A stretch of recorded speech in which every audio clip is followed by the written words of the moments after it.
प्यारे भाई बहन, परमेश्वर की अनुग्रह से और उसकी करुणा से मैं एक बार फिर एक नया वीडियो लेकर आपके सामने हाजिर हूँ। सबसे पहले आप सभी को मेरा सलाम और प्रभु यीशु के मधुर नाम में आप सभी को जय मसीह। मैं एक ऐसी कहानी लेकर आया हूँ जो विश्व का, इस पृथ्वी का सबसे पहला बुद्धिमान मानव, जिसका नाम सुलेमान बादशाह। आइए हम उसके बारे में एक छोटी सी कहानी के माध्यम से जानते हैं। उन दिनों में दो वेश्याएं राजा के पास आकर उनके सम्मुख खड़ी हुई। उनमें से एक स्त्री कहने लगी, हे मेरे प्रभु, मैं और यह स्त्री दोनों एक ही घर में रहती है और इसके संग घर में रहते हुए मेरे एक बच्चा हुआ। फिर मेरे बच्चा होने के 3 दिन के बाद ऐसा हुआ कि यह स्त्री भी एक बच्चे को पैदा की। हम तो संग ही संग थी, हम दोनों को छोड़कर घर में और कोई भी न था। और रात में इस स्त्री का बालक इसके नीचे दबकर मर गया। तब इसने आधी रात को उठकर, जब तेरी दासी सो रही थी, तब मेरा लड़का मेरे पास से लेकर अपनी छाती में रखा और अपना मरा हुआ बालक मेरी छाती में लिटा दिया। भोर को जब मैं अपना बालक दूध पिलाने को उठी, तब उसे मरा हुआ पाया, परंतु भोर को मैंने ध्यान से यह देखा कि वह मेरा पुत्र नहीं है।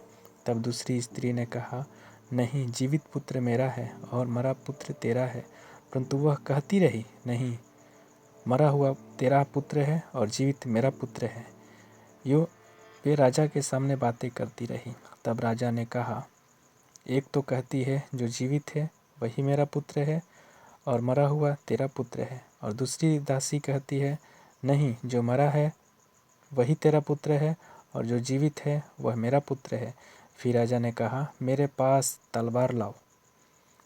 अतः एक तलवार राजा के सामने लाई गई। तब राजा बोला, जीवित बालक को 2 टुकड़े करके आधा इसको और आधा उसको दो।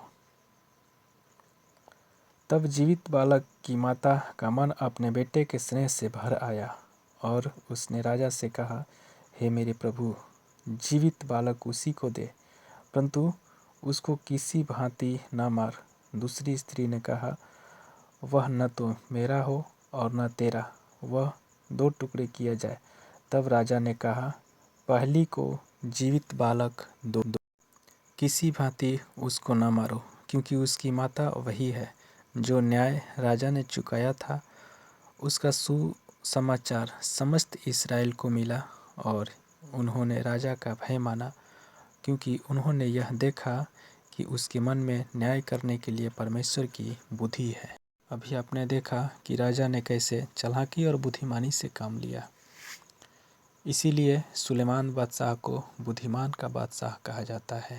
कहा जाता है कि जब सुलेमान ने प्रार्थना किया था तो परमेश्वर ने सुलेमान को दर्शन दिया और कहा, मेरे पुत्र, मांग, तू मुझसे क्या चाहता है। परमेश्वर ने ही खुद सुलेमान से कहा था और सुलेमान ने सिर्फ इतना ही कहा था कि हे परमेश्वर, मुझे बुद्धि चाहिए। परमेश्वर ने यह बात सुनकर सुलेमान से कहा, सुलेमान, तूने न तो अपने लिए धन मांगा, न सोना मांगा, न रुपया चांदी, न दौलत मांगा, न हाथी घोड़ा बैल मांगा, ये सब कुछ नहीं मांगा, सिर्फ बुद्धि मांगा।